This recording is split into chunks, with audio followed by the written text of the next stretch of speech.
Good morning all of you. देखिए, mutually probability चल रही थी और प्रोबेबिलिटी पर 5th लेक्चर जो था वो अपलोड होना था। बातों को बहुत इत्मीनान से आप समझ लें, मैंने इसीलिए इस सवाल को पहले लिख दिया है कि टाइम ना वेस्ट हो।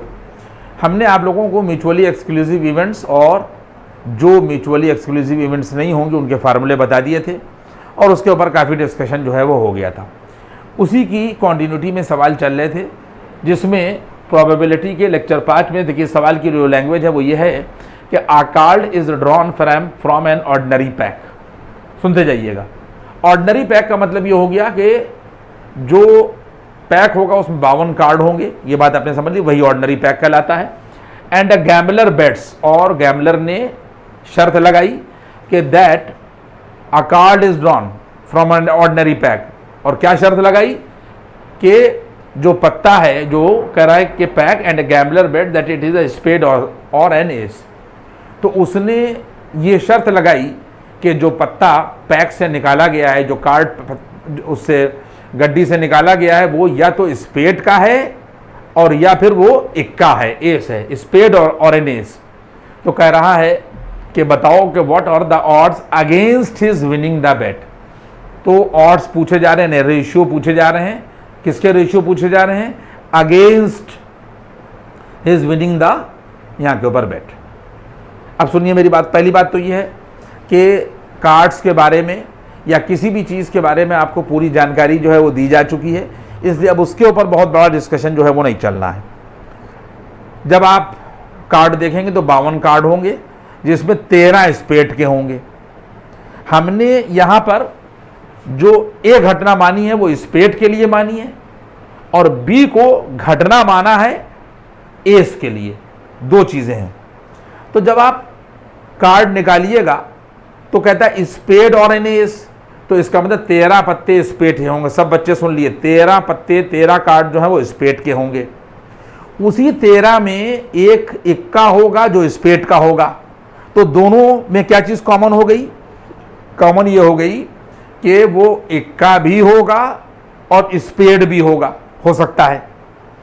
तो हम लोगों ने ए और बी में दोनों में कॉमन क्या माना कि the event of being spade, B the event of being an ace. तो दोनों में क्या कॉमन होगा कि 13 में स्पेड होगा और जो इक्का होगा वो स्पेड का भी हो सकता है। तो इसका मतलब यह है कि अगर हम दोनों में साइमल्टेनियस ए इंटरसेक्शन बी में देखेंगे तो नंबर ऑफ कार्डिनल नंबर क्या हो जाएंगे? 1। यानी ये एक चीज़ जो है वो दोनों में कॉमन होगी कि वो स्पेड का भी हो सकता है और स्पेड का इक्का भी हो सकता है। और जब आप इसकी प्रोबेबिलिटी निकालिएगा पी ए इंटरसेक्शन बी, तो n A intersection B upon n S होगा और ये वैल्यू 1/52 हो जाएगी। 1 और अपान यहाँ के ऊपर 52। यहाँ तक बात आई है। आप जो वही देखिएगा जो हम आपको दिखा रहे हैं, यहाँ तक बात आई। इसके बाद में स्पेड के पत्ते जो हैं वो 13 होंगे। अगर हम लोग स्पेड की प्रोबेबिलिटी निकालेंगे तो n A upon n S यानी 13/52 बराबर 1/4 होगा। अगर हम इक्के की प्रोबेबिलिटी निकालेंगे पी बी बराबर N B upon n ace, तो इक्के जो हैं वो 4 होंगे। एस जो है वो चारों सूट में 4 होंगे, तो 4/52 वैल्यू 1/13 आ जाएगी। ये एस की प्रोबेबिलिटी है, ये स्पेड की प्रोबेबिलिटी है और ये कॉमन प्रोबेबिलिटी है। ये हमने यहाँ के ऊपर निकाल दी है। तो फिर इसके बाद में क्या है? अगर इवेंट्स म्यूचुअली एक्सक्लूसिव हैं, ठीक है, तो वो दोनों साथ साथ घटित नहीं हो सकती।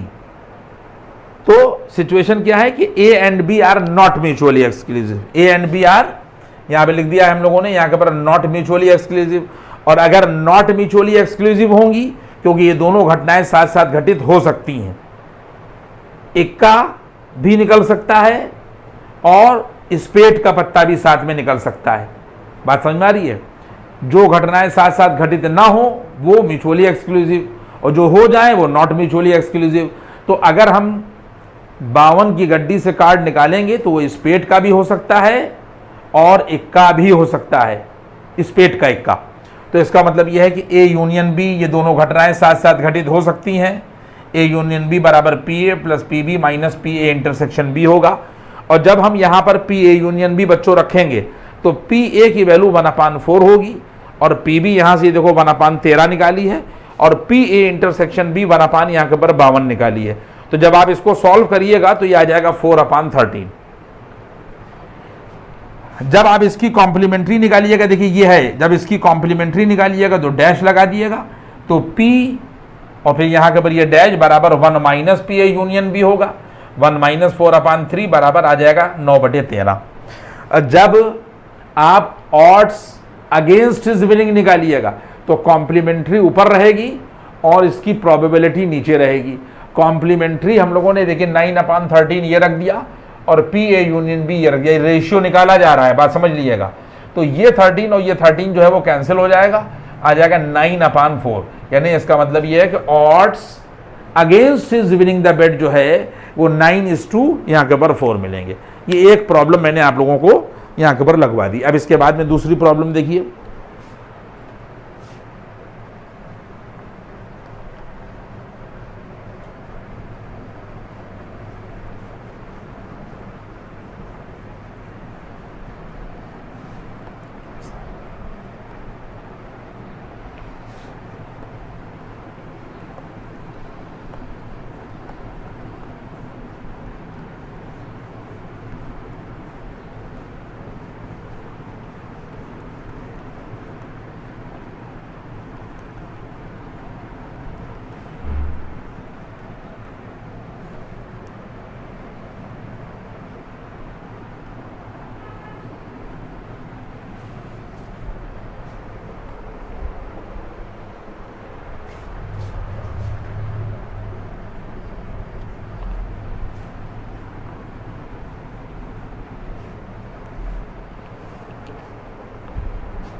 देखिए नेक्स्ट क्वेश्चन है the probability of a horse, the probability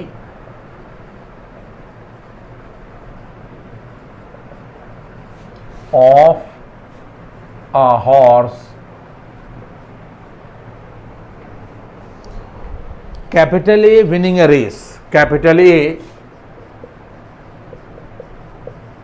winning a race. The probability of a horse capital A winning a race is 1/5,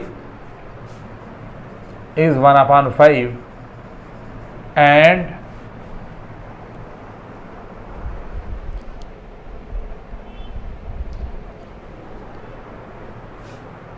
of a horse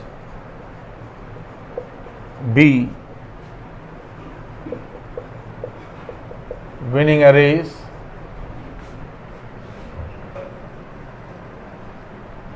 is 1/4। कह रहा है what is the probability that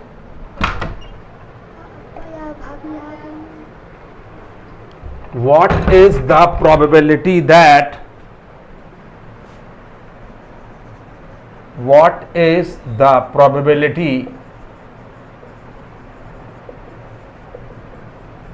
that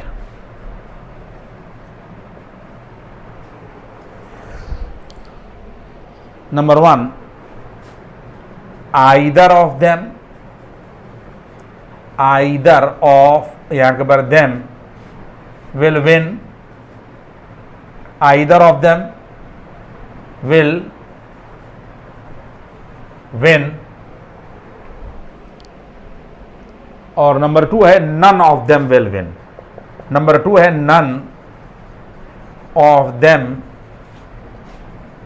will यहां के ऊपर win। आप देख लें इस चीज को,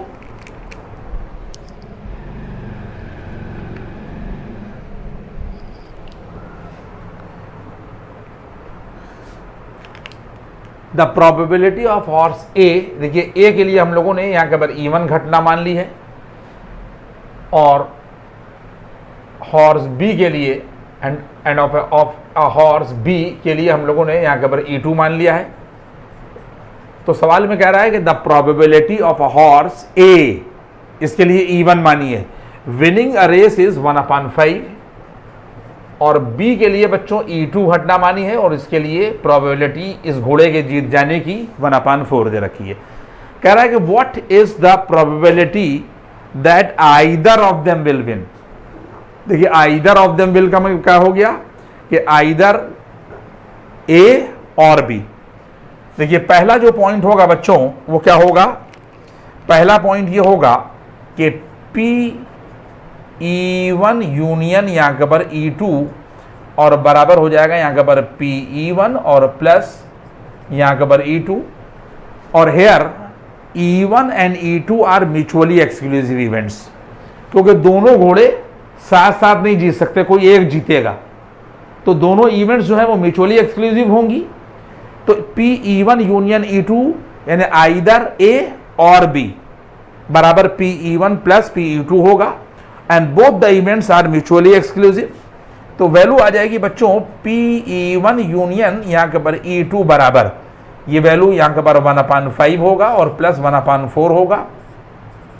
20 एलसीएम में आएगा, 5 चौको 20, और ये आ जाएगा 9/20। तो यहाँ के पर आ जाएगा E1 यूनियन यहाँ के पर E2 बराबर आ जाएगा 9/20। इसके बाद में उसने कहा है कि none of them will win. None of them will win का मतलब ये हो गया कि नाइदर ए नॉर बी। तो इसकी कॉम्प्लीमेंट्री पूछी जा रही है बच्चों। तो P, ये दूसरा पॉइंट आप लोग देख लें, PE1 यूनियन E2 का डैश पूछा जा रहा है, तो 1 माइनस PE1 यूनियन यहाँ के पर E2 होगा, और बराबर 1 माइनस यहाँ के पर आ जाएगा 9/20।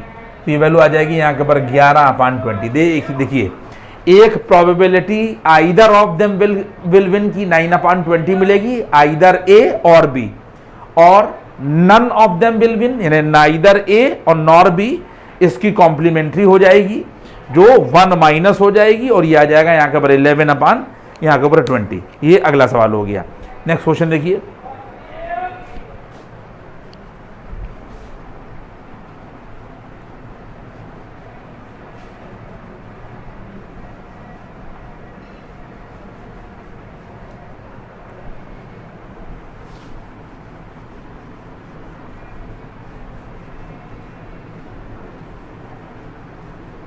देखिए नेक्स्ट क्वेश्चन देखिए,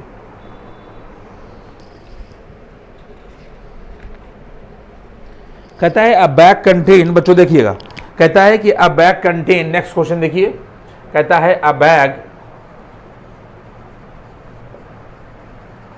contain 4 red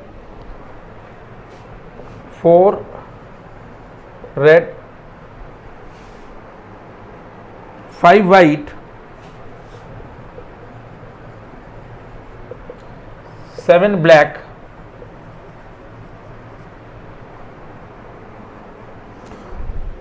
balls. If 2 balls are taken out,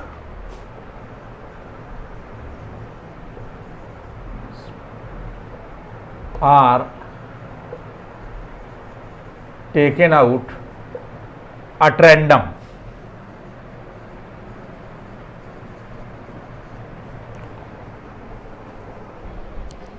comma लगा के लिखिए कि what is the probability, what is the probability,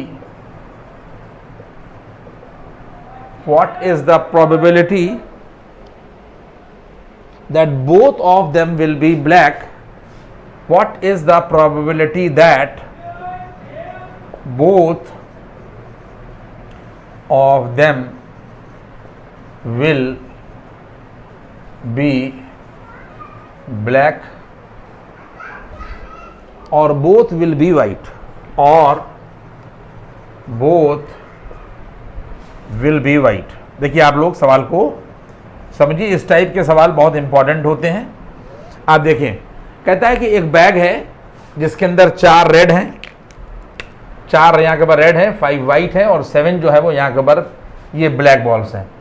तो टोटल नंबर ऑफ जो बॉल्स हो जाएंगी, total number of balls NS की वैल्यू यहाँ के ऊपर आ जाएगी 4 + 5 और +7, ये आ जाएगी 16।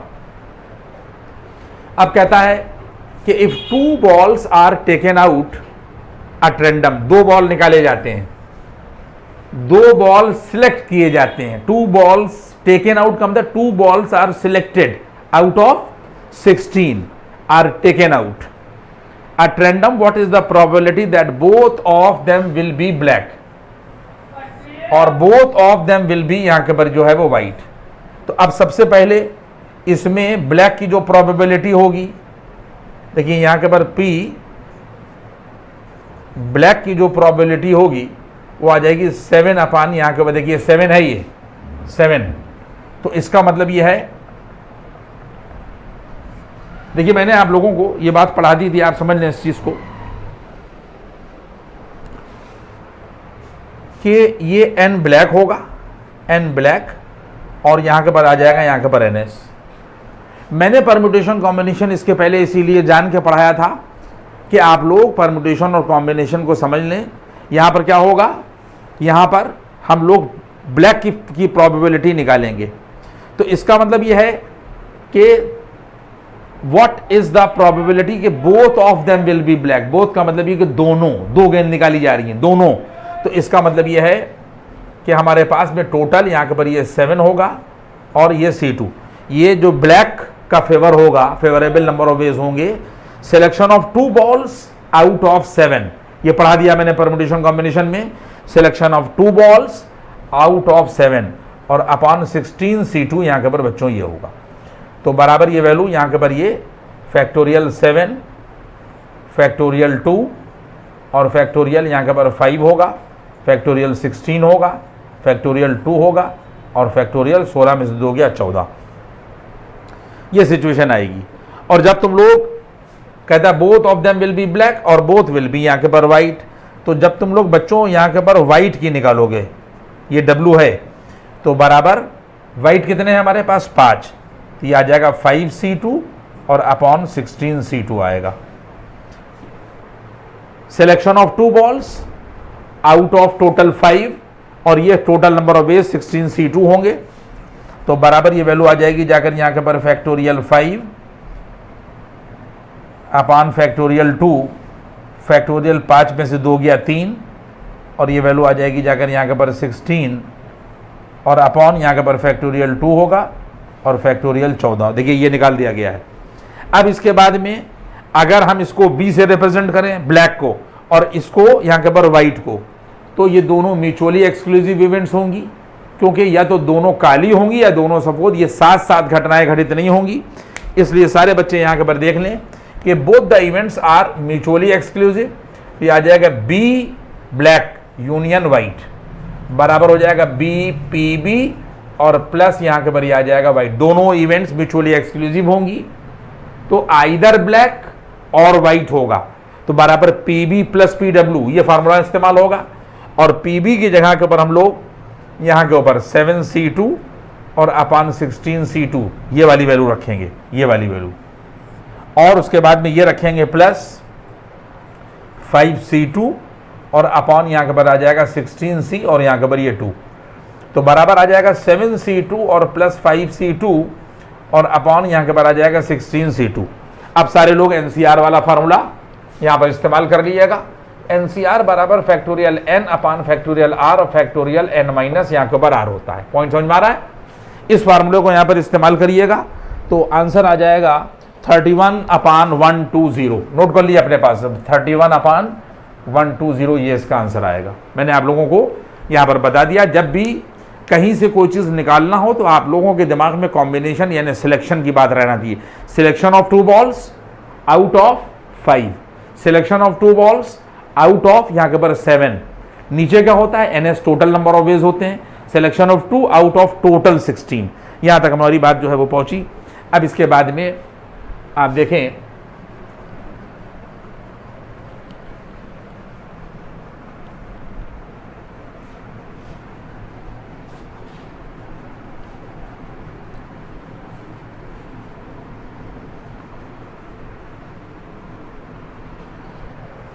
एक चीज़ मैं आप लोगों को यहीं पर जो है वो बताए दे रहा हूँ, और इसके सवाल जो है अगर आज टाइम होगा तो ठीक है, नहीं तो फिर जो है वो आगे लगेंगे।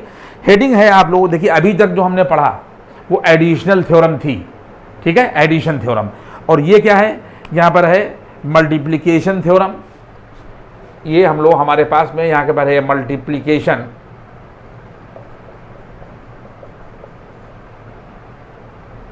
थ्योरम।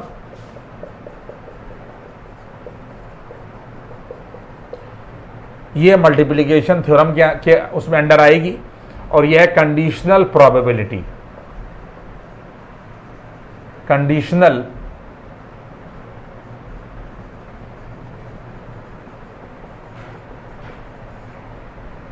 यहाँ के पर प्रोबेबिलिटी।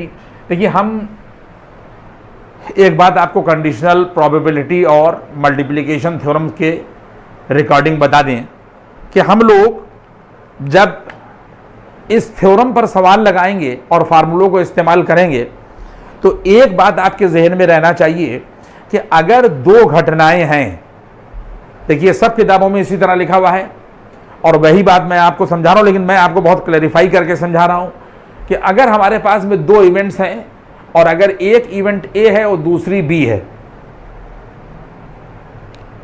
ये ए है, दिमाग में रखिएगा अपने बात कि ये एक ए है और दूसरी जो है वो यहां के ऊपर बी है। अगर हमें इस इवेंट की प्रोबेबिलिटी निकालना है, इस इवेंट की प्रोबेबिलिटी निकालना है, और दूसरी इवेंट के बारे में हमको पहले से जानकारी है,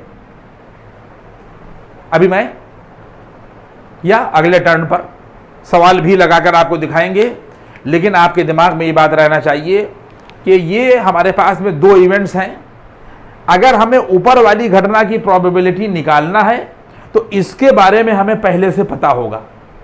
इन्हें किताबों में ये लिखा हुआ है कि ये घटना इस ए के घटित होने के पहले घटित हो चुकी होगी, तो इसके बारे में आपको पता होगा और इसकी प्रोबेबिलिटी जो है वो आप लोगों को निकालना होगी।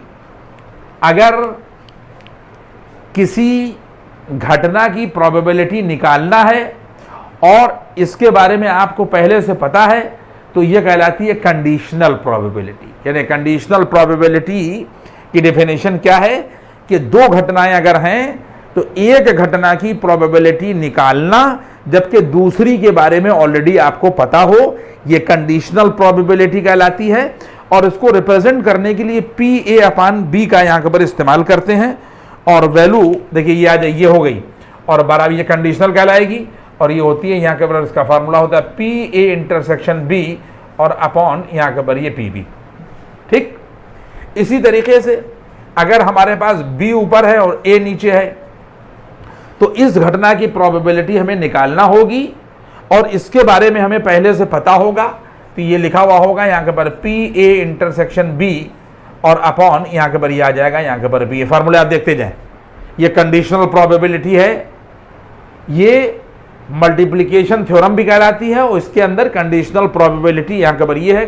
कंडीशनल प्रोबेबिलिटी हम किसे कहते हैं कि अगर हमारे पास में दो इवेंट्स हैं और एक घटना की प्रोबेबिलिटी हमें निकालना है और नीचे वाली के बारे में हमें पहले से पता है। यानी कहने का मतलब ये है कि ये घटना इसके पहले घटित हो चुकी। तो अब इसमें यहाँ के ऊपर आप देख लें कि एक तो फार्मूला ये इस्तेमाल किया जाएगा, आप देख लें ये, यानी पी ए बाई बी बराबर P A intersection B upon P B, और ये हो जाएगा P A intersection B upon P A. और इसके बाद में इसमें और मामलात को देख लें कि अगर P ये लिखा है और E ये लिखा हुआ है तो वैल्यू आ जाएगी एन ए इंटरसेक्शन B और अपान एन एस होगा बच्चों, और नीचे पी बी है तो यह आ जाएगा यहाँ के ऊपर एन बी और अपान यहाँ के ऊपर एन एस। तो ये एन एस और ये एन एस कट जाएगा तो बराबर आ जाएगा एन ए इंटरसेक्शन बी और अपॉन यहाँ के ऊपर ये एन बी। यानी पी ए अपान बी का फार्मूला हम ये भी इस्तेमाल करेंगे और n A intersection B upon n B भी इस्तेमाल करेंगे। इसी तरीके से यहाँ पर क्या होगा, यह आ जाएगा एन ए इंटरसेक्शन बी और अपॉन यहाँ के पर एन एस होगा, और ये क्या होगा यहाँ के पर आ जाएगा एन ए और अपान यहाँ के पर ये आ जाएगा एन एस। ये n A upon n S होगा, तो ये एन एस और ये एन एस कैंसिल हो जाएगा, तो आ जाएगा एन ए इंटरसेक्शन बी और अपॉन यहाँ के ऊपर ये आ जाएगा यहाँ के ऊपर एन ए। यानी हम लोग इस फार्मूले का यहाँ से शुरू करेंगे, हम ये भी इस्तेमाल कर सकते हैं और ये भी इस्तेमाल कर सकते हैं। इसके लिए हम ये भी इस्तेमाल कर सकते हैं और हम यहाँ के ऊपर ये भी इस्तेमाल कर सकते हैं। अब आप गौर करिए इस चीज़ के ऊपर। अगर हम इसके ऊपर एक प्रॉब्लम लेते हैं, देखिए अब हम इसके ऊपर एक यहाँ के ऊपर प्रॉब्लम लेते हैं कि फाइंड द प्रोबेबिलिटी, बस ये लास्ट चीज़ है आज की, कंडीशनल प्रोबेबिलिटी पर अगर हम प्रॉब्लम लें, कहता यह है कि इफ फाइंड द प्रोबेबिलिटी, देखिए ये क्वेश्चन है यहाँ के बाद, कह रहा है कि find the probability, find the probability, ठीक है, of the occurrence of the occurrence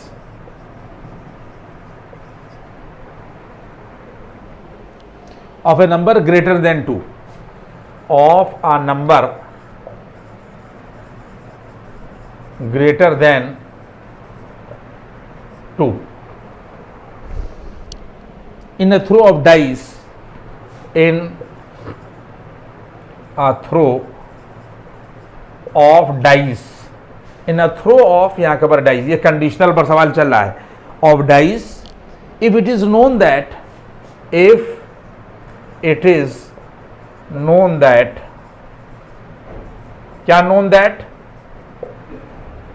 it is known that only even number can occur, it is known that only even number can occur,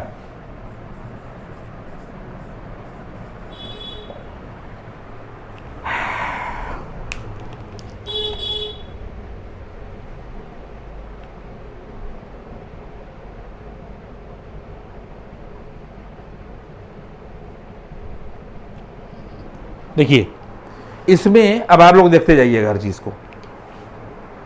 देखिए इसको मैं यहाँ के ऊपर थोड़ा रब कर दूं क्योंकि चीज़ों को आप समझें।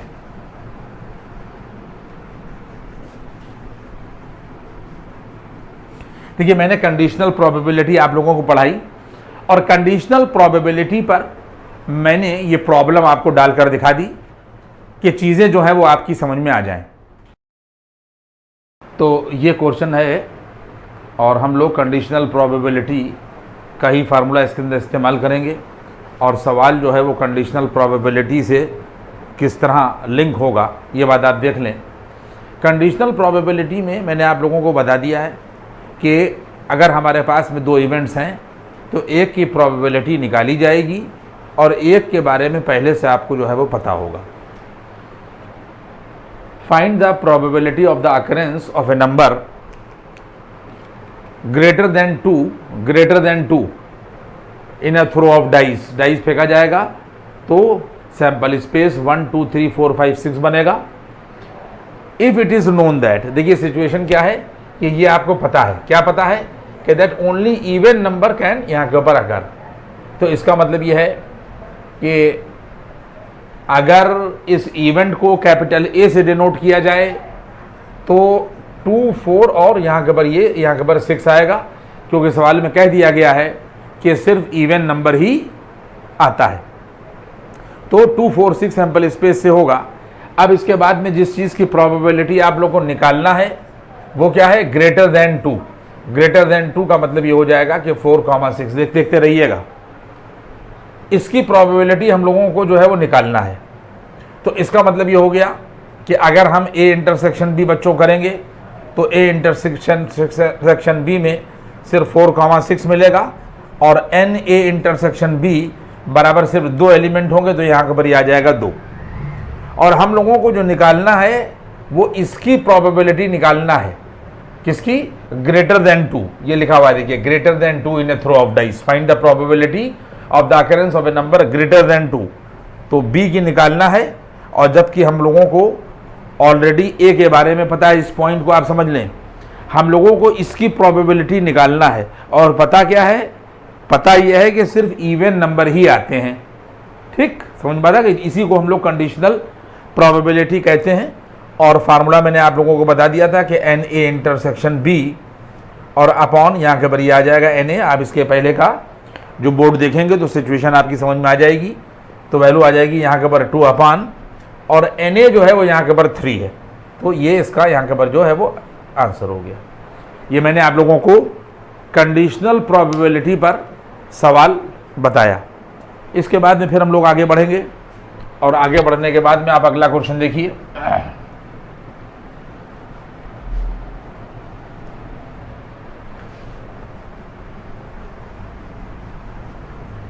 देखिए, हर जगह के ऊपर जब भी हम लोग सवाल लगाएंगे बच्चों, तो हम लोगों को ये बात मालूम होना चाहिए कि इवेंट्स म्यूचुअली एक्सक्लूसिव हैं या नहीं है।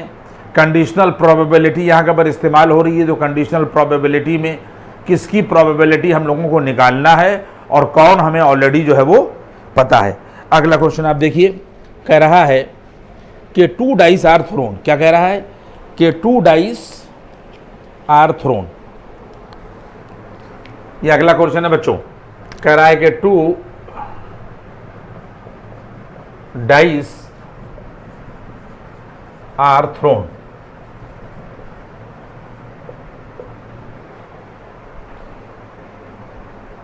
Find the probability. कह रहा है कि find the probability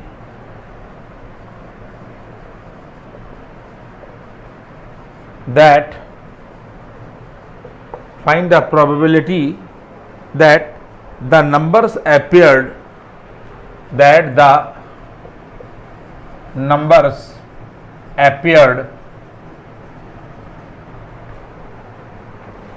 has a sum 8, has a sum यहाँ के पर 8। If it is known that, देखिए अब ये पता है, ये इसके अंदर यहां पर ये कह रहा है if it is known that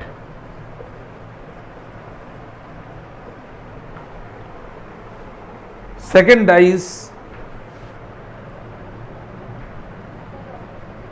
dice always exhibits 4, always exhibits यहाँ के ऊपर ये 4। देखिए ये सिचुएशन यहाँ के ऊपर कही गई है। अगर आप पासा फेंकेंगे तो इसमें एक सैंपल स्पेस ए बराबर बच्चों क्या बनेगा, 2 डाइस आर थ्रोन। देखिए 2 डाइस आर यहाँ के ऊपर ये थ्रोन।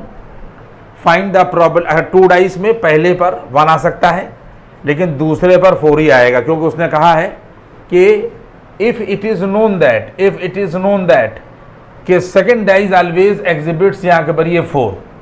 तो 1,4 होगा, 2,4 होगा, 3,4 होगा, 5,4 होगा और 6, और यहाँ के ऊपर ये आ जाएगा 4, 1 2 3 और उसके बाद में यहाँ के ऊपर 4, और यहाँ के ऊपर ये 4 होगा, 1 2 3 4 और 5 और यहाँ के ऊपर, क्योंकि दूसरे वाले पासे के ऊपर 4 ही आता है। इसका मतलब अब सिचुएशन क्या है कि हम लोगों को जो प्रोबेबिलिटी निकालना है, find the probability that the numbers appeared has a sum 8, has a sum यहाँ के ऊपर 8। तो इसका मतलब ये है कि पहले का यहाँ के ऊपर 4 लिया जाए, ये लिया जाए, ये पहले का 4 और दूसरे पर 4 ही आता है। तो 8 आने के लिए ज़रूरी है कि पहले पर 4 हो और दूसरे पर तो 4 ही होगा, और तो कोई काम करेगा नहीं। यहाँ के ऊपर ये हो गया। इसकी प्रोबेबिलिटी हम लोगों को बच्चों निकालना है। बात सारे लोग समझोगे। 8 आने की प्रोबेबिलिटी जो है वो हम लोगों को निकालना है। तो जब ए इंटरसेक्शन बी की हम लोग बात करेंगे तो सिर्फ यहाँ के पर 4,4 यहाँ के पर होगा और n A intersection B number यानी जो कार्डिनल नंबर होंगे इस इवेंट के सिर्फ यहाँ के पर 1 होंगे। इसका मतलब ये हो जाएगा कि अगर हमें 8 आने की प्रोबेबिलिटी निकालना है, 8 4 और 4 8, तो ए के बारे में हमें पहले से पता है। ए क्या पता है कि दूसरे पर 4 ही आता है। देखिए दूसरे पर 4 ही आता है। ये सिचुएशन हो गई। तो इसका मतलब ये हो जाएगा कि एन ए इंटरसेक्शन बी होगा बच्चों, और यहाँ के पर वैल्यू आ जाएगी जाकर यहाँ के पर एन ए, और एन ए इंटरसेक्शन बी जो है वो 6 होगा और एन ए जो है एन ए इंटरसेक्शन बी जो है वो यहाँ के ऊपर 1 होगा और एन ए जो है वो यहाँ के ऊपर आ जाएगा 6। 1 2 3 4 5 और 6 होगा। एन ए 6 है और एन ए इंटरसेक्शन बी 1, तो ये हो जाएगी इसकी यहाँ के ऊपर ये प्रोबेबिलिटी। ये मैंने आप लोगों को ये भी यहाँ के ऊपर जो पॉइंट है वो समझा दिया। अब इसके बाद में एक सवाल आप और देखें।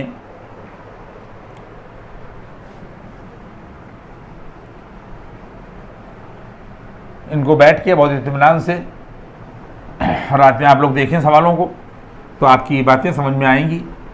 और मैंने आप लोगों को खेल के बारे में, एक्सपेरिमेंट के बारे में इसलिए पहले ही समझा दिया है कि किस खेल में के क्या हो सकता है। देखिए सिचुएशन ये कह रहा है कि a player has 7 card.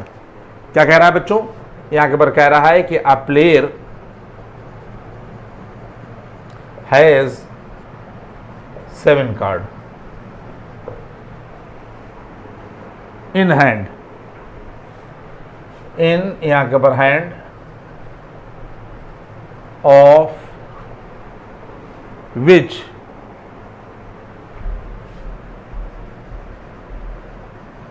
five are red. 5 are red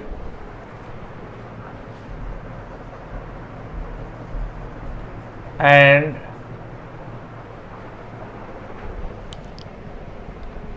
of these 5 and of these 5,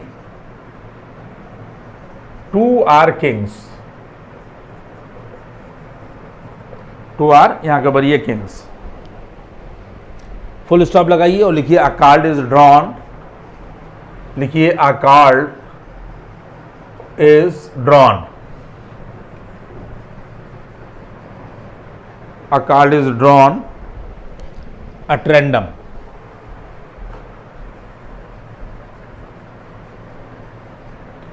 ये फुल स्टॉप लगा दिया गया है। कहता है find the probability, find the probability, find the probability that it is a king, that it is a king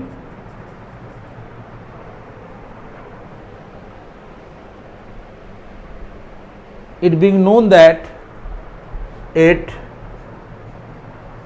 being known that it is red, it is यहाँ के पर रेड। अब सवाल को आप लोग पढ़ लीजिए। पूरा खेल आप लोगों को बताया जा चुका है कि प्लेयर के पास में यहाँ के पर 7 कार्ड हैं है हाथ में और 5 जो हैं वो उसके अंदर रेड हैं, 5 जो हैं वो रेड हैं एंड ऑफ दीज 5 2 आर यहाँ के ऊपर ये किंग्स। आप लोगों को मालूम होना चाहिए कि 26 लाल होते हैं और 26 काले होते हैं और उसमें किंग जो है वो भी लाल होता है और काला भी होता है। तो इसमें 2 इवेंट यहाँ के ऊपर हम लोग ले लेंगे। ए बराबर the event of being a red card और बी जो है the event of being red king. King जो है वो रेड भी होता है, ये ध्यान रखिएगा। तो अब दोनों में यहाँ के ऊपर जो कॉमन घटना होगी, देखिए एन ए बराबर तो यहाँ के ऊपर 5 हो जाएगा। रेड कार्ड जो है वो यहाँ के ऊपर देखिए ये 5 है, 5 आर यहाँ के ऊपर ये रेड। तो बच्चों एन ए बराबर यहाँ के ऊपर आ जाएगा 5, ठीक है। इस 5 में रेड और रेड किंग ये 2 चीज़ें जो है वो यहाँ के ऊपर कॉमन हो गई। तो इसका मतलब ये हो जाएगा कि एन ए इंटरसेक्शन बी जो है बच्चों बराबर आ जाएगा 2, यानी 2 लाल किंग हो सकते हैं। तो लाल होना और किंग होना ये कॉमन घटना हो गई। 2 जो है वो लाल यहाँ के ऊपर किंग हो सकते हैं। तो अब सिचुएशन क्या हो गई कि यहाँ के ऊपर हम लोगों ने निकाला बी और अपान यहाँ के ऊपर ए। बी का मतलब ये है कि कह रहा है कि फाइंड द प्रोबेबिलिटी, क्या कह रहा है? Find the probability that it is king, it is यहाँ के ऊपर किंग किसकी कि उसके प्रोबेबिलिटी निकालना है कि वो किंग है। इस बात की क्या प्रोबेबिलिटी होगी कि वो किंग है, और क्या पता है कि it is known that it is यहाँ के ऊपर रेड। तो बी जो है वो यहाँ के ऊपर हम लोगों ने क्या, द इवेंट ऑफ बीइंग यहाँ के ऊपर रेड किंग। तो बराबर यहाँ के ऊपर सिचुएशन क्या हो जाएगी, एन ए इंटरसेक्शन बी, ये 2 हो जाएगा, और एन ए जो है वो यहाँ के ऊपर आ जाएगा यहाँ के ऊपर 5। ये हम लोगों ने यहाँ के ऊपर एन ए इंटरसेक्शन बी बच्चों लिखा है, और यहाँ पर क्या लिखा है, एन ए।